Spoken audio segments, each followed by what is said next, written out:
Hello, Professor Berger's class. David Kaplan, reporter for Eyewitness News, coming to you. I was in Professor Berger's classes from 2013 to 2015. It's been a while, but great professor. She definitely inspired me and lit a fire in me of a love for journalism and reporting honest, ethical news. So listen to her, get on the runner. It's a great experience. And so today we're talking about emphasizing words when you're reading a script, when you're giving a report. But before we talk about emphasis, I want to talk about some other things that are important with your voice before we even get there. So we want to talk about strong vocal cords.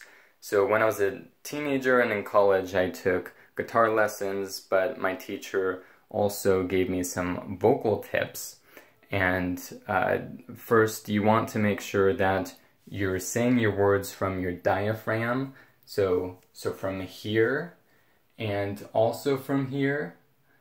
So you're getting breath when you can, and you're coming down from here and saying the word coming up. You don't want to say the word through your nose and sound nasally. And sometimes I've done that, and you just have to get through that and know where you're coming from here as opposed to coming from here. And you can hear the difference of where you're coming from. So that's one thing.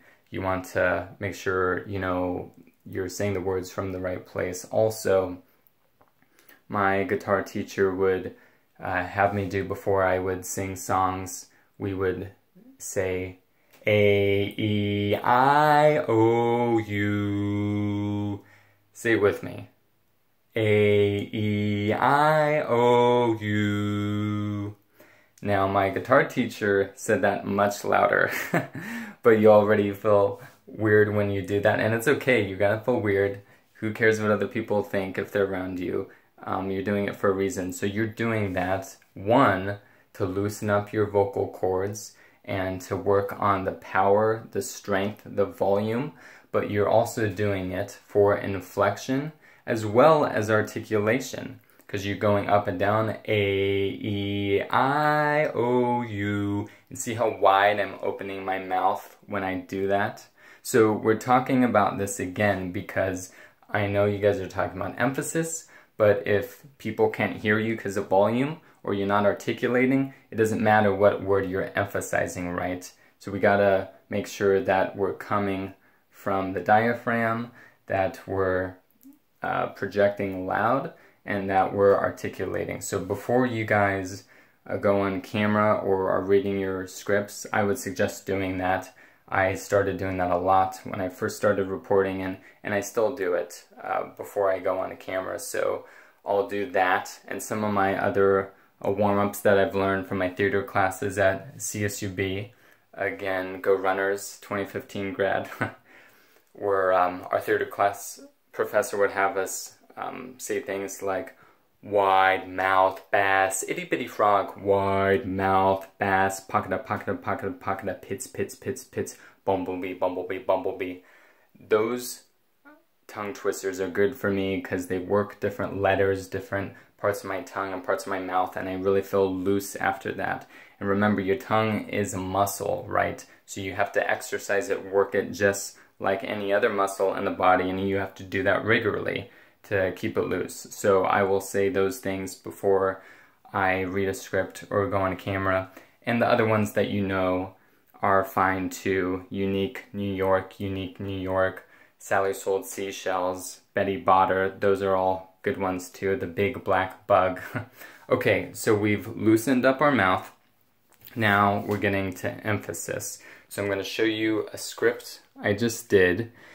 And as you can see, I highlight words, but also not just one word, but sometimes 2 or 3 words. It just depends what you want to emphasize. And so how do we know what to emphasize?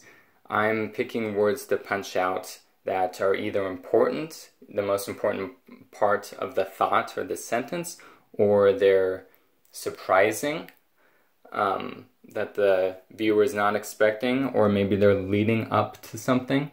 So you can see right here the words I highlighted slowed down, but, constant flow, and remember, not. And that's the part I'll be live. And then the part below, the take vo for voiceover, years and more secure.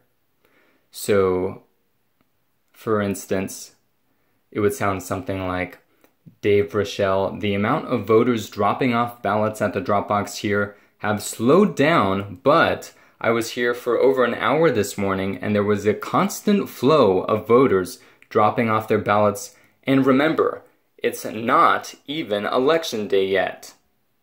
So you can hear the different words that I was trying to punch out that are important. And as we go to the vote here, I spoke with people that say this is the first time they've voted in years.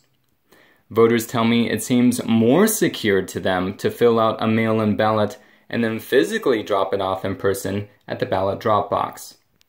So that was just a quick example. Believe me, there was more words I could have highlighted and emphasized. But remember, your voice is vital. I don't know about some of you, but I started out in radio, and you want your voice to sound so good if someone wasn't watching, because this happens sometimes. People are just listening to their TV, they're in the kitchen, they're eating, they're doing other stuff. They don't always see you. But your voice has to be powerful enough, because in this day and age, you're competing against Hulu, Netflix. I don't have to tell you all the other things. If someone's bored or they're not getting it, boom, you're one channel switch away from that person not watching you anymore, right? So another thing I wanted to point out was you can practice reading your script by over-articulating. So the purpose for doing that is my father is a pastor and he practices his sermons to get familiar with them over-articulating, because that's getting the script in your head, you're getting familiar with it. Also, you're loosening up your mouth and you're just practicing that muscle. And when you practice over-articulating, oftentimes it comes out just right, how you want it to. So for instance, I would maybe practice reading my script. Dave Rochelle, the amount of voters dropping off ballots at the drop box here have slowed down, but I was here for over an hour this morning and there was a constant flow of voters dropping off their ballots. And remember, it's not even election day yet. So see how I'm opening my mouth wide and clear, letting all the letters come out. And again, that's just to practice. So maybe you are in a rush or you don't have time to do the tongue twisters or the other things we were talking about. So just practice reading your script like that, super articulated in practice so that it can come out just right. And I would also encourage you guys to think about and look at different reporters, anchors, news people, people on TV that do a good job of emphasizing, articulating, that have a good speaking voice. Growing up for me, Ryan Seacrest was huge on American Idol, and I listened to how he sounded, and my father and I would talk about how he did a great job, still does, of articulating right. He's known for, this is American Idol, Seacrest out. And it doesn't sound fake or phony when he does it, because articulating is how he talks, and he's ingrained it into how he talks in his everyday dialogue or monologue, whether it's on radio now, Ryan and Kelly, or American Idol. So pick someone that you want to see how they sound, and you can try to channel them sometimes, and it'll be you, it'll be your own version, but they're just giving you someone to think about how they talk and try to emulate a little bit. So that could be, you know, someone like Ryan Seacrest that's just on TV or a show. It could be someone at your local news station like Eyewitness News. So that's all I have for you guys. I hope that's good and gives you something to talk about and work on. If you have any questions, please let me know. And again, we can help each other out. I just moved back to Bakersfield, so I'm looking forward to meeting new people and getting story ideas, as well as I'm sure I'll have to interview students one of these days. So please don't hesitate to reach out to me. My professional Facebook page is David Kaplan, Kaplan, Eyewitness News. David Kaplan, Eyewitness News. And you can also email me, djkaplan@bakersfieldnow.com. D as in David, J as in Joshua, KAPLAN@bakersfieldnow.com.